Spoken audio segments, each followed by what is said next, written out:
Good morning students, कैसे हैं आप सब। चलिए हम आज आरटीआई के कुछ अगले टॉपिक्स पर डिस्कशन करते हैं। कुछ वर्ड्स हैं जिनकी डेफिनेशंस या जिसके बारे में हमें पता होना चाहिए, क्योंकि ये वर्ड्स जो है बार बार चैप्टर में आएंगे, रिपीट होंगे, तो उसका अर्थ हमें पहले ही समझ लेना चाहिए। जैसे अप्रोप्रिएट गवर्नमेंट है, नाम से ही आपको क्लियर हो रहा होगा कि ऐसी अथॉरिटी जो किसी पर्टिकुलर टास्क के लिए अप्रोप्रिएट मानी गई है और जिसकी स्थापना विच इज़ एस्टेब्लिश और सब्सटैंशली फाइनेंस्ड, मतलब जिसकी स्थापना जो है सेंट्रल गवर्नमेंट के द्वारा की गई है या स्टेट गवर्नमेंट ने इसको एस्टेब्लिश किया है।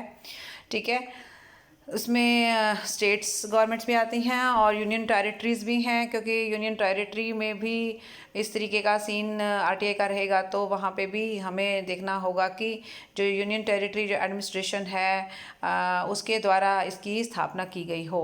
ठीक है, next is central information commission.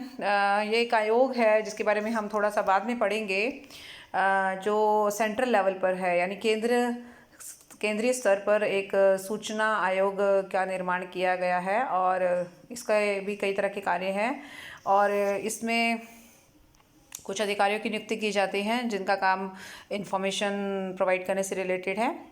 Next is central public information officer. तो ये एक ऑफिसर हैं, एक एग्जीक्यूटिव हैं या एक अधिकारी हैं जिनकी नियुक्ति पर्टिकुलर एक्ट के हिसाब से और एक सेक्शन के अंतर्गत की जाती है। Chief commissioner and information commissioner. Chief commissioner यानी कि मुख्य आयुक्त एंड सूचना आयुक्त। तो आप देखेंगे कि जब आप सेंट्रल इंफॉर्मेशन कमीशन या जब आगे स्टेट इंफॉर्मेशन कमीशन के बारे में पढ़ेंगे तो उसमें कुछ अधिकारी वर्ग हैं जो जिन्हें हम चीफ कमिश्नर या इंफॉर्मेशन कमिश्नर कह सकते हैं। इसके बारे में भी हम थोड़ा सा बाद में डिस्कस करेंगे। बस आपको ये नाम थोड़ा सा ध्यान में रहने चाहिए कि ये कौन कौन से व्यक्ति हैं। Competent authority. कॉम्पिटेंट अथॉरिटी ऐसी अथॉरिटी जो पर्टिकुलर कार्यों के लिए कॉम्पिटेंट मानी जाती है, और अगर हम बात करें हाउस ऑफ द पीपल, मतलब पार्लियामेंट की बात करें, तो स्पीकर जो है वो कॉम्पिटेंट अथॉरिटी माना जाएगा, और स्टेट के केसेस में लेजिस्लेटिव असेंबली में जो स्पीकर्स होते हैं, विधानसभा में जो स्पीकर होते हैं, उन्हें कॉम्पिटेंट अथॉरिटी माना जाता है। और इसके अलावा अगर हम सुप्रीम कोर्ट की बात कर रहे हैं तो जो चीफ जस्टिस ऑफ इंडिया हैं उन्हें हम कॉम्पिटेंट अथॉरिटी कहेंगे। हाई कोर्ट के केस में भी जो वहाँ चीफ जस्टिस होंगे उनको हम कॉम्पिटेंट अथॉरिटी कहेंगे। प्रेसिडेंट और गवर्नर, राइट, यानी कि देश का जो राष्ट्रपति हैं और जो राज्यपाल हैं अलग अलग स्टेट्स के, तो वो भी डिफरेंट सेक्शन के अंतर्गत जो है आरटीआई के अंतर्गत कॉम्पिटेंट अथॉरिटी माने जाते हैं। और इसके अलावा वो सब एडमिनिस्ट्रेटर जो संविधान की डिफरेंट सेक्शन के अंतर्गत कॉम्पिटेंट अथॉरिटी की तरह ट्रीट किए जाते हैं। तो कॉम्पिटेंट अथॉरिटी का मतलब एक ऐसा अधिकार क्षेत्र, मतलब एक अधिकारी की बात करेंगे, नॉट अधिकार क्षेत्र, जो पर्टिकुलर कार्यों के लिए कॉम्पिटेंट करार दिया गया है और जो पर्टिकुलर सिचुएशन में डिसीज़न ले सकते हैं। नेक्स्ट इज़ इंफॉर्मेशन, क्योंकि आरटीआई का सारा जो हमारा फोकस है वो इंफॉर्मेशन पे ही बेस्ड है। हमें आरटीआई के अंतर्गत क्या करना है, हमारा राइट है कि हम इंफॉर्मेशन ले सकते हैं। सरकारी जो भी कार्यालय हैं, यानी कि गवर्नमेंट ऑफिसेज हैं या वो सारे नॉन गवर्नमेंट ऑफिसेज या डिपार्टमेंट्स जो सरकार के द्वारा फंडिंग जिसकी की जाती है, जो फाइनेंस है सरकार के द्वारा, चाहे वो सेंट्रल गवर्नमेंट है या स्टेट गवर्नमेंट है, तो हमारा जो मेन फोकस होता है वो इन्फॉर्मेशन लेना है। तो इन्फॉर्मेशन का मतलब यहाँ पर बहुत वास्ट है। जैसे किसी भी फॉर्म में एक तो इन्फॉर्मेशन आप ले सकते हो, रिकॉर्ड्स की फॉर्म में आप सरकारी कार्यालयों के कोई रिकॉर्ड्स की जांच पड़ताल करने के लिए डिमांड कर सकते हैं। डॉक्यूमेंट्स हैं, कुछ नोटिसेस हैं, वहाँ पे कोई सर्कुलर है, कोई नोटिफिकेशन है, वहाँ क्या सामग्री यानी क्या मटेरियल इस्तेमाल होता है उसके सैंपल्स ले सकते हैं। और इसके अलावा डेटा जो भी आपको रिक्वायर्ड है वो डेटा की आप डिमांड कर सकते हैं। तो ये सारी चीज़ों को हम इंफॉर्मेशन कहेंगे जो पर्टिकुलर डिपार्टमेंट से रिलेटेड है। आगे चलते हैं हम, दैट इज़ पब्लिक अथॉरिटी। तो पब्लिक अथॉरिटी का मतलब अप्रोप्रिएट गवर्नमेंट से ही है एक तरीके से, जिसका निर्माण जो है कॉन्स्टिट्यूशन के द्वारा किया गया है या पार्लियामेंट के किसी लॉ में किया गया है, कई लॉ के अंतर्गत किया गया है, या विधानसभा के किसी लॉ के अंतर्गत किया गया है, या सरकार ने कोई नोटिफिकेशन जारी किया है, अप्रोप्रिएट गवर्नमेंट ने कोई नोटिफिकेशन जारी किया है, बाई नोटिफिकेशन इशूड और order made by the appropriate government. तो अप्रोप्रिएट गवर्नमेंट ही पब्लिक अथॉरिटी को वो भी बना सकती है। और ये सारे जो हैं, जैसे कॉन्स्टिट्यूशन के अंदर यानी संविधान के अंतर्गत अधिकार, ये एक इसका निर्माण किया गया है। तो ये क्या चीज़ है, कोई भी एक तरह से गवर्नमेंट बॉडी कह सकते हो आप इसको, ठीक है, और इंस्टीट्यूशन कह सकते हो जो ऑटोनमस नेचर का है, जो सेल्फ गवर्नमेंट के तौर पर ट्रीट किया जाता है, बट इसका निर्माण विधानसभा, राज्यसभा, पार्लियामेंट और लोकसभा एंड संविधान के अंतर्गत या अप्रोप्रिएट गवर्नमेंट के द्वारा नोटिफिकेशन जारी करके किया जा सकता है। ओके चलिए जी, नेक्स्ट चलते हैं। और इसके अंतर्गत बहुत सारे इंस्टीट्यूशन आते हैं, चाहे वो गवर्नमेंट है या नॉन गवर्नमेंट है, बट गवर्नमेंट है उसमें तो कोई प्रॉब्लम नहीं है, वो सेंट्रल स्टेट गवर्नमेंट के हो सकते हैं, लेकिन जो नॉन गवर्नमेंट है वो फाइनेंस्ड बाय गवर्नमेंट होने चाहिए, यानी ऑन कंट्रोल योर ऑन जो भी उनकी जो फंडिंग है, जो उनको फाइनेंस किया जाता है, वो अप्रोप्रिएट गवर्नमेंट के द्वारा होना चाहिए। तो इन सबको पब्लिक अथॉरिटी हम मानेंगे। Okay, next is record. Record का मतलब कोई भी एक तरीके से डॉक्यूमेंट है, किसी भी फॉर्म में हो सकते हैं, डिस्क की फॉर्म में हो सकते हैं, फ्लॉपी की फॉर्म में हो सकते हैं, सीडी की फॉर्म में हो सकते हैं, कोई इमेज हो सकती है, पिक्चर्स हो सकती हैं, ठीक है, फाइल्स हैं, और इस तरीके के जितने भी रिकॉर्ड्स हैं, जो भी मटेरियल है जो इंफॉर्मेशन की तरह इस्तेमाल किया जाता है, और उसे हम रिकॉर्ड की संज्ञा देंगे। राइट टू इन्फॉर्मेशन ये हम पहले बता ही चुके हैं कि एक अधिकार है सूचना का, जो हर भारतीय नागरिक को दिया गया है, और वो सभी सरकारी विभागों और कार्यालयों, यानी जितने भी गवर्नमेंट ऑफिसेज या डिपार्टमेंट्स हैं, या जो नॉन गवर्नमेंट हैं बट फाइनेंस्ड बाय गवर्नमेंट हैं, तो उनके कार्य की जांच पड़ताल यानी उनके वर्क का इंस्पेक्शन कर सकता है, डॉक्यूमेंट्स वगैरह या रिकॉर्ड्स वगैरह देख सकता है, नोट्स ले सकते हैं, मतलब उनसे हम कॉपी ले सकते हैं, और कोई भी डॉक्यूमेंट्स की हम जांच पड़ताल करना चाहते हैं हम उनकी कॉपीज़ ले सकते हैं, सैम्पल्स ले सकते हैं हम, और जो भी इंफॉर्मेशन हमें चाहिए वो हम उनसे डिमांड कर सकते हैं, and they will have to provide it. ठीक है, जो भी अथॉरिटी होगी उन्हें प्रोवाइड करनी होगी। Next is state information commission. जैसे अभी थोड़ी देर पहले आया था चीफ इन्फॉर्मेशन कमीशन, एंड यहाँ पे स्टेट लेवल पे स्टेट इन्फॉर्मेशन कमीशन होगा, यानी कि राज्य सूचना आयोग, जिसका निर्माण राज्यों में अलग अलग स्टेट्स में किया जाता है, और इसका कार्य भी आरटीआई से रिलेटेड है। स्टेट चीफ इन्फॉर्मेशन कमीशन, जो इस कमीशन के मेन जो एक तरीके से आप चेयरमैन कह सकते हैं, जो टॉप मोस्ट अथॉरिटी है स्टेट इन्फॉर्मेशन कमीशन की, उसे आप state chief information commissioner, and state जो उनसे एक स्टेप डाउन है वो है स्टेट इन्फॉर्मेशन कमिश्नर, यानी कि एक हो गए चीफ इन्फॉर्मेशन और एक हो गया information commissioner. Okay, next is state public information officer. ये ऑफिसर रैंक्स के लोग हैं जो आरटीआई के एक्टिविटीज़ में जो है वो उनका कंट्रीब्यूशन रहता है। थर्ड पार्टी का मतलब है कि जो पर्सन इंफॉर्मेशन डिमांड कर रहा है उसको अलावा हर पर्सन थर्ड पार्टी माना जाएगा। ठीक है, मान लीजिए आप कोई इंफॉर्मेशन डिमांड करते हैं किसी इलेक्ट्रिसिटी डिपार्टमेंट से जो सरकारी है, तो आपके अलावा आप जिसकी भी इंफॉर्मेशन मांग रहे हैं डेफिनेटली मतलब आपको छोड़कर बाकी सब थर्ड पार्टी के लिए की तरह काउंट होंगे। ठीक है, तो उसे हम थर्ड पार्टी कहते हैं। Okay, now we will discuss about the procedure for obtaining information under right to information. ठीक है, आरटीआई एक्ट के अंतर्गत अब हम ये देखेंगे कि इंफॉर्मेशन की डिमांड हम करेंगे कैसे, मतलब क्या प्रोसीजर रहेगा।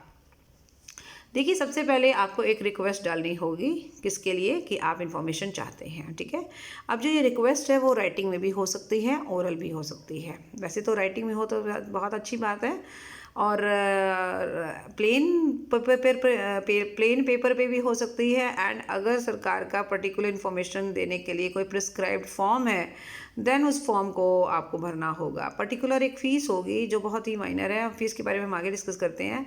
इस फॉर्म को या इस प्लेन पेपर पे आपने अपना सारा विवरण, यानी कि आपका नाम, डिटेल और किस तरीके की आप इंफॉर्मेशन चाहते हैं वो, और लैंग्वेज में आप हिंदी, इंग्लिश या कोई भी लोकल लैंग्वेज जो जिस एरिया से रिलेटेड है उस एरिया के लोकल लैंग्वेज भी इस्तेमाल कर सकते हो।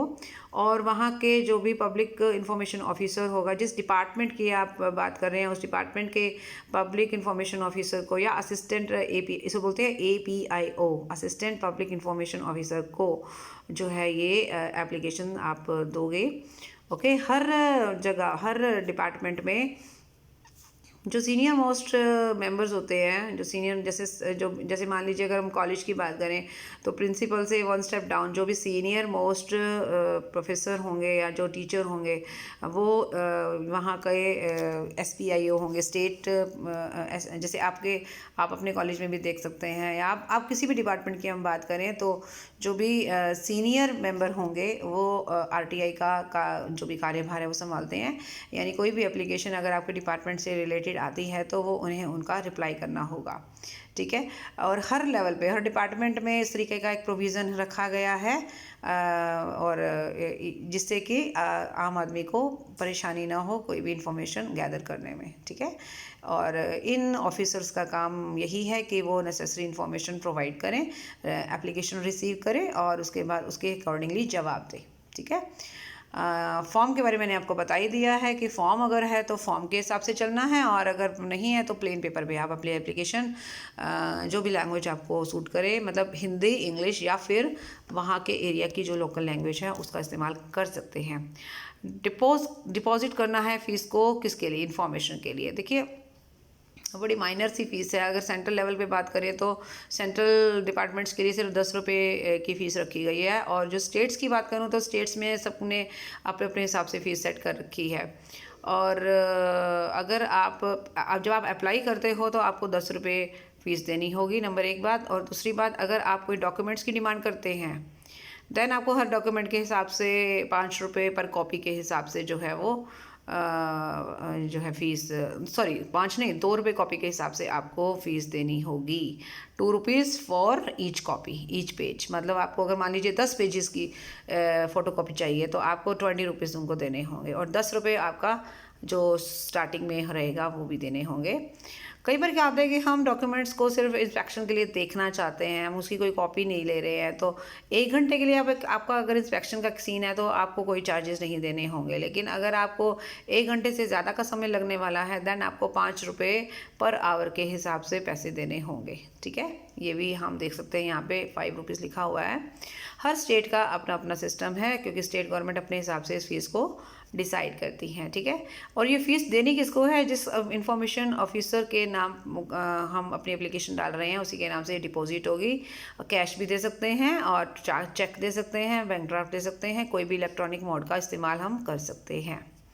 ठीक है, ओके, नाउ नेक्स्ट एंड हाँ, फीस किसके लिए नहीं है? फीस जो पॉवर्टी लाइन्स के नीचे है, यानी कि जो गरीबी रेखा से नीचे जो लोग रहते हैं, जिसको आप BPL की कैटेगरी में डालते हैं, बिलो पॉवर्टी लाइन, उनके लिए कोई भी फ़ीस नहीं है। वो फ्री ऑफ कॉस्ट कोई भी इंफॉर्मेशन कलेक्ट कर सकते हैं। नंबर 3 है डिस्पोजल ऑफ रिक्वेस्ट। अब रिक्वेस्ट को आपने रिक्वेस्ट डाली है तो उसके लिए क्या प्रोसीजर रहेगा? मान लो नॉर्मल कोई केस है तो उसके लिए 30 दिन का समय मिलेगा APIO को या PIO को आपकी इंफॉर्मेशन को देने के लिए, यानी जवाब देने के लिए। ठीक है, उसके बाद आ जाता है कि अगर मान लो लाइफ और डेथ का सवाल है, कोई ऐसा अर्जेंट केस है जिसमें मतलब हम बहुत बिल्कुल डिले नहीं कर सकते, तो वहाँ 48 आवर्स के अंदर आपको जवाब देना होगा। मतलब PIO या APIO को 48 आवर्स के अंदर देना होगा। और इसके अलावा अगर कोई भी जो इन्फॉर्मेशन है वो थर्ड पार्टी से रिलेटेड है, थर्ड पार्टी से रिलेटेड इन्फॉर्मेशन है, तो उसके लिए हमें 40 दिन का समय मिलेगा। हम 40 दिन के अंदर जवाब दे सकते हैं। ठीक है, और फिर इसके अलावा है कि अगर ह्यूमन राइट्स, मतलब जैसे ह्यूमन राइट्स से रिलेटेड जो अगर किसी ने कोई आरोप लगाया है और उससे रिलेटेड कोई शिकायत है, उससे रिलेटेड कोई इन्फॉर्मेशन चाहिए, उसके लिए हमें मिला है 45 डेज़ का समय। ठीक है, ओके। अब जो इन्फॉर्मेशन हमसे मांगी गई है नॉर्मली उसी फॉर्मेट में हम आंसर भी देंगे, उसी का रिप्लाई भी देंगे, अनटिल अनलेस कोई ऐसी इन्फॉर्मेशन नहीं मांगी गई हो जो हम दे नहीं सकते, जो सीक्रेट है, और ऑब्वियसली जिससे थोड़ा सा एक तरीके से मैं यहाँ पे ये नहीं कहूँगी कि ट्रांसपेरेंसी है तो सब इंफॉर्मेशन प्रोवाइड करनी पड़ेगी, लेकिन कुछ लिमिट्स हैं उस चीज़ की भी। तो हमें अगर सेफ्टी का सीन देखना है, अगर हमें कुछ रिकॉर्ड्स को प्रिजर्व रखने से रिलेटेड कुछ इशू है, ठीक है, और डेफिनेटली कुछ सरकारी जो डेट्रीमेंटल हो सकता है हमारी सेफ्टी के लिए हानिकारक हो, हमारी का मतलब सरकार के लिए कुछ या पब्लिक इंटरेस्ट में वो चीज़ नहीं भी है, 1% ये भी हो सकती है बात। तो इन दैट केस उसके लिए डिनाई किया जा सकता है। अदरवाइज़ मतलब हम इंफॉर्मेशन तो देंगे लेकिन हम फिर अपने तरीके से देंगे। अदरवाइज़ इंफॉर्मेशन जिस फॉर्म में मांगी जाती है, जिस तरीके से मांगी जाती है उसी तरीके से दी जाती है। बट अगर इंफॉर्मेशन कुछ इस टाइप की है जो सेफ्टी का इशू हो सकता है कल को, तो in that case we will provide the information in our own method. तो वो एक पॉइंट है हमारा इसमें रहेगा। नेक्स्ट हाँ, अगर कंसर्न्ड इंफॉर्मेशन ऑफिसर जिसको आपने एप्लीकेशन डाली है, अगर वो रिफ्यूज़ कर रहा है, मान लीजिए उन्होंने जवाब नहीं दिया, जो भी दिन फिक्स है, मान लीजिए 30 डेज़ है या 45 है या 40 है, एंड ना तो उन्होंने रिफ्यूज़ किया है और ना ही वो जवाब दे रहे हैं, तो रिफ्यूज़ल ही माना जाएगा। It will be known as deemed refusal, right. ये माना गया रिफ्यूज़ल है, मतलब आप प्रोवाइड नहीं कर रहे हो तो इसका मतलब आप नहीं दे रहे हो, आप मना भी नहीं कर रहे हो, आप दे भी नहीं रहे हो, तो मना ही माना जाएगा ना। तो उस केस में जो है, जो भी उसका सीनियर मोस्ट और जो एक रैंक और ऊपर होंगे उनके ऑफिसर, उनको फिर हम फर्स्ट अपील कर सकते हैं। ठीक है, next senior rank information officer को हम फर्स्ट अपील करेंगे। ओके, और अगर इंफॉर्मेशन टाइम के बाद प्रोवाइड की जाती है, मतलब 30 डेज़ का टाइम है एंड आप उसको 30 के बाद प्रोवाइड कर रहे हो, तो फ्री देनी पड़ेगी, फिर आप फीस नहीं ले सकते। ठीक है, और इसके अलावा फिर है अगर कोई रिक्वेस्ट आपकी रिजेक्ट हो गई है, मान लीजिए आपने कोई एप्लीकेशन डाली जिसमें आपको इन्फॉर्मेशन चाहते हैं बट आपकी एप्लीकेशन रिजेक्ट कर दी गई है, तो जो भी पर्सन रिजेक्ट करेगा उसको आपको रीज़न बताना होगा कि क्यों रिजेक्ट की गई है, नंबर 1 बात। नंबर 2, आपको वो ये भी बताएंगे कि आप अपील कहाँ करें, आपको 30 डेज़ का टाइम दिया जाएगा। एक सेकेंड, हाँ जी, तो कहाँ थे हम? तो जब आपकी रिक्वेस्ट जो है रिफ्यूज़ हो गई है, रिजेक्ट हो गई है, देन पब्लिक रिलेशन जो इंफॉर्मेशन ऑफिसर है वो आपको रीज़न प्रोवाइड करेंगे इस चीज़ का, और जो है कम्युनिकेट करेंगे कि आपको बताएंगे, आपकी नॉलेज देंगे कि आपको फर्स्ट अपील कहाँ करनी है, राइट। सो ये था हमारा रिक्वेस्ट को देने का तरीका, रिक्वेस्ट हमारी को जवाब देने का तरीका। तो आज के लिए हम इतना ही करेंगे, नेक्स्ट वीडियो में हम फिर आगे चलेंगे। So thank you, bye bye, take care.